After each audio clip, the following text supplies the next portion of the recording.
Good morning.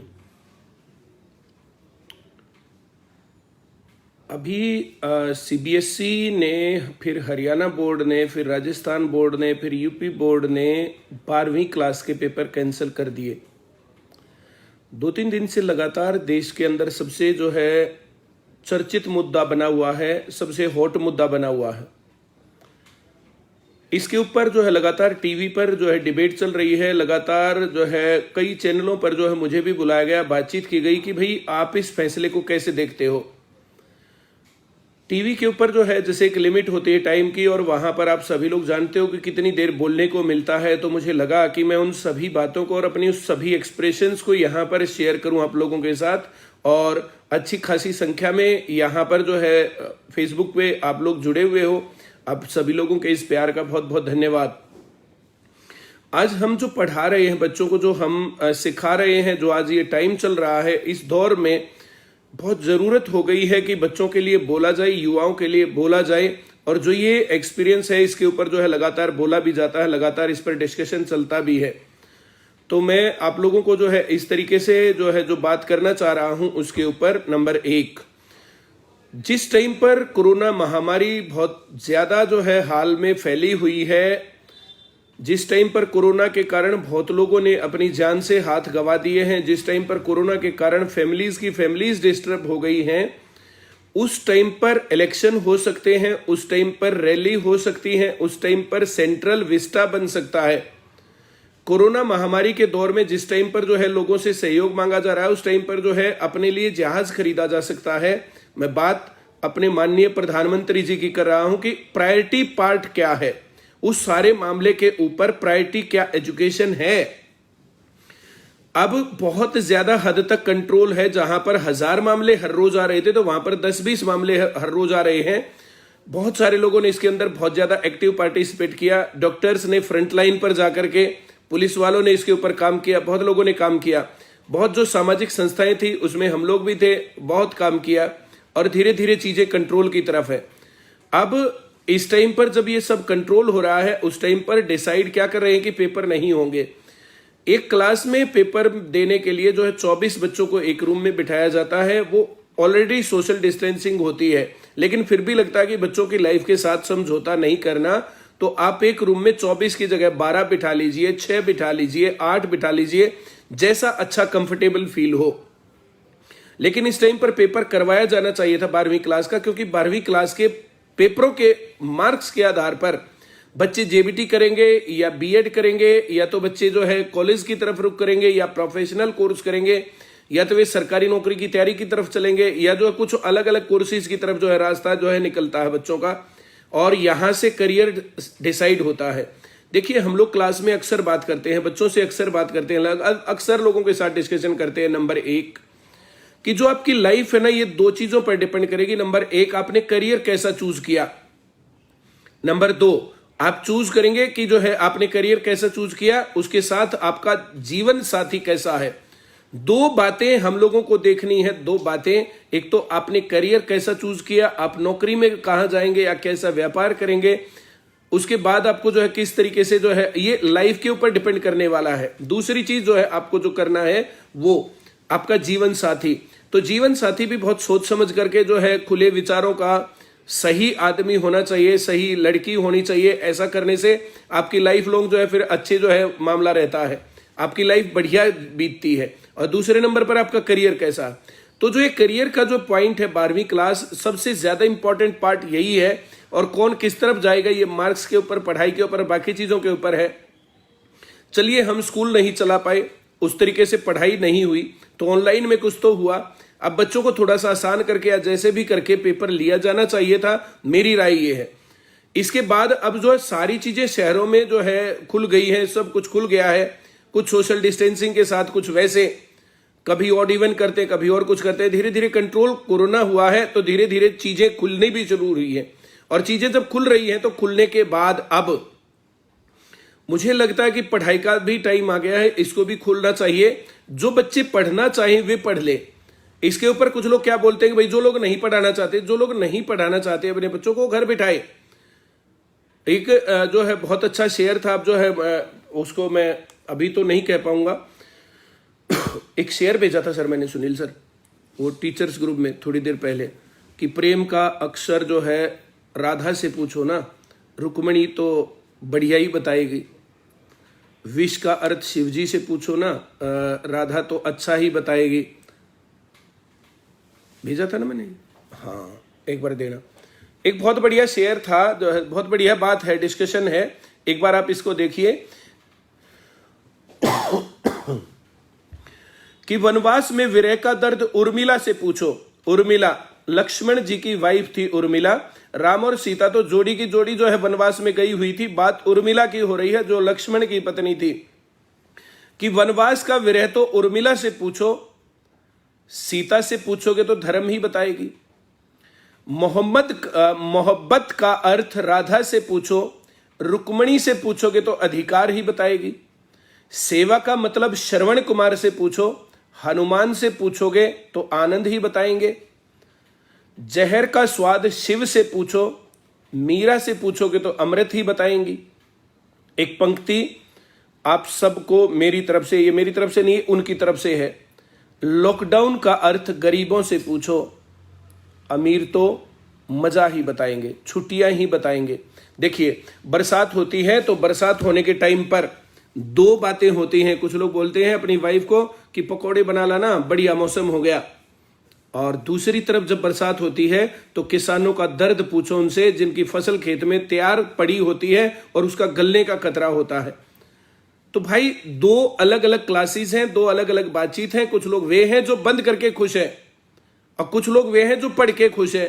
कुछ लोग वे हैं जिनके सामने करियर का संकट नहीं है, 2 साल आगे पीछे हो जाएगा। लेकिन कुछ लोग तो जो बड़ी दिक्कत में है, उनकी उम्र निकल जाएगी और निकल गई बहुत सारे लोगों की उम्र। क्या सरकार इस बात को, मुझे पता है ये वीडियो आखिर तक पहुंचेगी, बहुत दूर तक जाने वाली है ये वीडियो, तो क्या सरकार जो ये 2 साल चले गए बच्चों के, उनको एज रिलैक्सेशन देगी? क्या सरकार पेपर के आधार पर इन छात्रों को जो ये नुकसान हो रहा है कुछ भरपाई करेगी?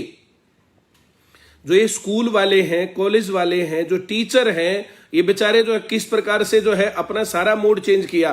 पहले ऑफलाइन फिजिकल पढ़ाते थे, वहां से ऑनलाइन पर गए, कभी नेट नहीं आ रहा, कभी कुछ नहीं आ रहा। उन लोगों ने मेहनत डबल से भी ज्यादा की है। कभी स्कूल वाले ने तनख्वाह नहीं दी तो कभी किसी ने तनख्वाह नहीं दी। टीचर्स देश की सबसे रेस्पेक्टेड कॉम होनी चाहिए, सबसे ज्यादा स्टेबल कॉम होनी चाहिए टीचर। लेकिन जो है ये जो टीवी पर डिबेट हुई, जनता टीवी पर डिबेट हुई, जनता टीवी वालों ने मुझे बुलाया, उनका बहुत आभार। इंडिया न्यूज हरियाणा, उन्होंने मुझे बुलाया, बातचीत की, डिबेट में हिस्सा दिया और मुझे भी अपनी बात कहने का मौका दिया। मैंने भी बच्चों की आवाज उठाई, उनका बहुत बहुत आभार। जनतंत्र टीवी वाले थे, उन्होंने जो है मेरे से बात की और 2-3 चैनलों ने और भी बात की थी, उन्होंने वीडियो के ऊपर बातचीत करी थी।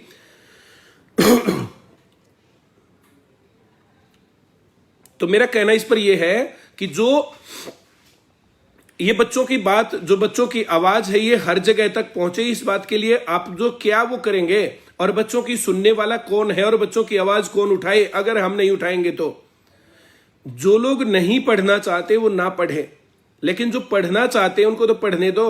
ऑनलाइन के ऊपर, फोन के ऊपर बहुत ज्यादा बच्चे पढ़ रहे हैं। बहुत ज्यादा बच्चे पढ़ने के बाद ऑनलाइन और फेसबुक ऐप के ऊपर और यूट्यूब के ऊपर बहुत लोगों को वो मजा थोड़ी आता जो कि क्लास में पढ़ने को मिलता है। प्रेरणा, प्रोत्साहन, प्रतिस्पर्धा, ये जो प्रय होते हैं, ये क्लास में ही बच्चा फील करता है और उसको लगता है सभी लोग पढ़ रहे हैं तो हम भी पढ़े। लगातार सारी चीजें खुल गई हैं, सिर्फ पढ़ाई प्रायोरिटी का पार्ट नहीं है। सभी लोग समझदार होते हैं, सभी सेंटर वाले, सभी स्कूलों वाले, सभी लोग अपनी जिम्मेदारी का निर्वाह करने को तैयार हैं। सोशल डिस्टेंसिंग के साथ अलग अलग बिठा करके, अभी बहुत लोग तो आने नहीं है, उस तरीके से काम बनना नहीं है। लेकिन जिन लोगों की उम्र निकल रही है, जिन स्टूडेंट्स को आगे जो कोई चारा ही नहीं दिख रहा, अगर उम्र निकल गई तो फिर उन लोगों को तो बारे में सोचो जरा। या तो उनको जो है आप एज रिलैक्सेशन दो और या तो फिर उनको पढ़ाने दो। उस टीवी डिबेट के ऊपर कुछ लोगों का कहना था कि हम तो फीस के मारे कर रहे हैं। तो फीस तो भाई साहब ऐसा है, कुछ लोग कहते हैं कि बोला दुकान चल रही है, दुकान बंद हो गई, फलाना हो गया, ढिमकाना हो गया है। तो भाई साहब जो मैं आपको बता दूं कि हम लोग तो जो है, जो ऑफलाइन में चल रहा था तो वैसा ही ऑनलाइन में चल रहा है। पैसे तो वैसे भी आ रहे हैं, पैसों की कहानी नहीं है। बात है पढ़ाई का माहौल किस प्रकार का हो गया देश में। और क्या पढ़ने लिखने वाले बच्चों का, जो सरकारी नौकरी चाहने वाले लोग हैं उनका, जो लोग कुछ रोजगार चाहते हैं उनका, उनको कोई मंच है, वो कहीं जाके अपनी बात रख सकते हैं या बातों को आगे बढ़ा सकते हैं? कुछ भी नहीं होने वाला। टीचर्स का हाल क्या बना दिया? टीचर्स दिहाड़ीदार मजदूर नहीं है, टीचर्स सबसे रेस्पेक्टेड कॉम है, और टीचर्स की इज्जत जिस देश में नहीं है ना, तो वहां मामला गड़बड़ है। जितने लोग ये कहते हैं ना कि टीचर्स फीस के मारे कर रहे हैं, वो अपने बच्चों को पढ़ाए ना, वो ना दे उनको फीस, वो अपने घर पर बैठाए अपने बच्चों को। हम भी देखते हैं 1-2 पीढ़ी में मामला सेट हो जाएगा। उन्हीं से पढ़वाएंगे, उन्हीं से करियर बनवाएंगे, उन्हीं से सब कुछ करेंगे, उन्हीं को गालियां देंगे। और जितने लोग ऐसे होते हैं ना, उन्हीं के बच्चे कामयाब नहीं होते हैं। टीचर्स के प्रति हर पेरेंट की जिम्मेदारी होती है कि टीचर की इज्जत बना के रखे। हाँ, मैं ये मानता हूं कि कुछ टीचर्स ने अपने पद की गरिमा नहीं रखी, उन्होंने अपनी चीजों को जो उस तरीके से नहीं किया, गड़बड़ है। लेकिन मेरा कहना इसके ऊपर यह है कि जितने पेरेंट्स हैं, जितने लोग हैं, वो टीचर्स की इज्जत करना सिखाएं बच्चों को, तभी बच्चे कामयाब होने वाले हैं, तभी बच्चे कुछ सीखेंगे। अगर टीचर्स की इज्जत नहीं ना जिस देश में, जिस समाज में, जिस एरिया में, तो वहां पर कुछ नहीं होने वाला है। हम क्लास में साफ साफ बोलते हैं, पहली चीज, अगर आप टीचर की इज्जत कर रहे हैं तो टीचर जो बात बोल रहा है वो बात आपके काम आनी है। टीचर्स हर अप और डाउन के बारे में बात करता है। टीचर बच्चों को उसकी उसी परिस्थिति के अनुसार समझाता है। हम लोग लगातार समझाते हैं कि अब पेपर लीक हो रहे हैं तो हमें क्या करना है, अब फेयर सिलेक्शन हो रहे तो क्या करना है, अब नेगेटिव मार्किंग है तो क्या करना है, अब जो सिर्फ जो है नेगेटिव मार्किंग नहीं है तो फिर क्या करना है। तो इस तरीके से हर चीज के लिए बच्चों को तैयार करते हैं। कंपटीशन ज्यादा हो गया तो क्या करना है, कुछ वैकेंसीज में कंपटीशन कम होता है तो क्या करना है, किस तरीके के जो है हम लोगों को फॉर्म भरने चाहिए, किस तरफ हमें फोकस करना चाहिए। सभी युवाओं को दिन रात टीचर दिमाग लगा करके, अपना मन लगा करके और बच्चों को सही गाइडेंस देता है। और टीचर के मन पर हमेशा बोझ रहता है कि अगर कोई भी गलत गाइडलाइंस दी गई, अगर कोई भी बात गलत टीचर के मुंह से निकल गई, तो कितने छात्रों का भविष्य अंधकार में हो सकता है।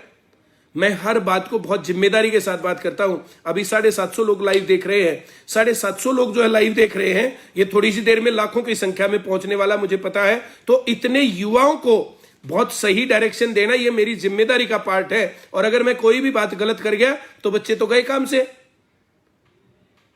इस टाइम पर जिन लोगों के घर में पढ़ाई लिखाई का कोई स्ट्रक्चर नहीं है, जो लोग जो है ऑनलाइन पढ़ाई अफोर्ड नहीं कर सकते हैं, जिनके घर पे वो पढ़ाई की बात बनती नहीं है, तो वे लोग तो बिल्कुल ही खत्म हो जाएंगे। और अगर बच्चों ने सही रास्ता नहीं अपनाया ना, तो फिर ये रास्ता गलत पकड़ते हैं।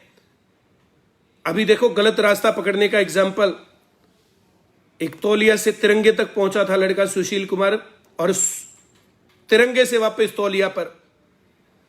तो ये जो रास्ता भटकने की कहानी है, इस रास्ता भटकने से बच्चों को बचाओ, टीचर्स की इज्जत करना सिखाओ, पढ़ना लिखना सिखाओ, उनको सही रास्ते पर चलना सिखाओ। और मैं सरकार की प्रतिनिधियों से बात करना चाहता हूं, उनको मैं कहना चाहता हूं कि बहुत जिम्मेदारी के साथ सेंटर्स चलते हैं, पीछे भी चले थे।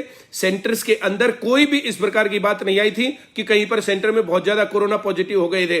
सोशल डिस्टेंसिंग के साथ हर एक बच्चा अपनी जिम्मेदारी निभाएगा, हर एक बच्चा बहुत अच्छे तरीके से आके पढ़ेगा। और जो लोग पढ़ना चाहते हैं, अपना करियर बनाना चाहते हैं, उनके लिए मौका दीजिए।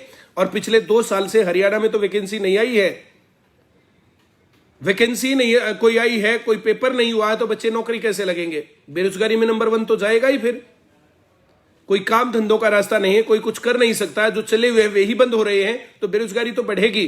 तो सरकारी प्रतिनिधियों से मेरी गुजारिश है कि इन बातों के ऊपर भी ध्यान दें, और इन बातों को जो है, जो देश के अंदर बेरोजगारी बढ़ रही है, जो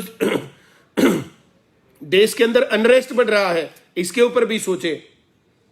वरना फिर सरकार को जो है, जैसे उसके हाथ में क्या रह जाएगा। किसानों को बिल्कुल एंटी कर लिया, पूरे देश के किसान सरकार के बिल्कुल एंटी है। माननीय मुख्यमंत्री कहीं पर भी कोई जो है रैली नहीं कर सकते हैं, माननीय हमारे जो है उप मुख्यमंत्री कहीं पर कुछ नहीं कर सकते हैं, चारों तरफ का मामला गड़बड़ पे है। अभी कल परसों देवेंद्र बबली जी जो टोहाना से विधायक है, उनके साथ क्या हुआ है। तो कोई भी जनप्रतिनिधि पब्लिक में जा नहीं सकता है, यह हाल हो गया है। अगर छात्रों के साथ, युवाओं के साथ भी ऐसा ही मामला कर लिया, किसानों के साथ ऐसा मामला कर लिया है, तो भाई साहब ये बात बहुत भारी पड़ने वाली है। फेयर सिलेक्शन जब से हुआ था तो बच्चों ने बहुत पढ़ा। फेयर सिलेक्शन अगर नहीं होंगे तो बच्चे पढ़ाई लिखाई से दूर हो जाएंगे। जिस देश का युवा पढ़ता है वो देश तरक्की करता है। 5 साल बाद 10 साल बाद भारत देश कैसा होने वाला है, तो यहाँ के स्कूल्स में कॉलेजेस में जाकर के बच्चों का हाल देख करके पता कर लो कि कितनी जिम्मेदारी से वे पढ़ते हैं और कितनी जिम्मेदारी से वे आगे बढ़ते हैं। तो मेरी सभी सरकारी लोगों से गुजारिश है और सभी लोगों से, आप लोगों से गुजारिश है कि इसको सर्कुलेट करिए वीडियो को। और सरकारी लोगों से जो है, जैसे जितने भी नेता हैं, जितने भी मंत्रिमंडल के सदस्य हैं, मुख्यमंत्री जी हैं, वहां तक अगर ये बात पहुंचती है तो जो बेरोजगार हैं, जो पढ़ना लिखना चाहते हैं बच्चे, उनके बारे में सोच करके फैसला लीजिए जल्दी, ताकि वे बच्चे भी अपनी पढ़ाई शुरू कर सके और समय रहते वो पेपर दे करके, पेपर पास करके नौकरी पा सके, अपना करियर बना सके।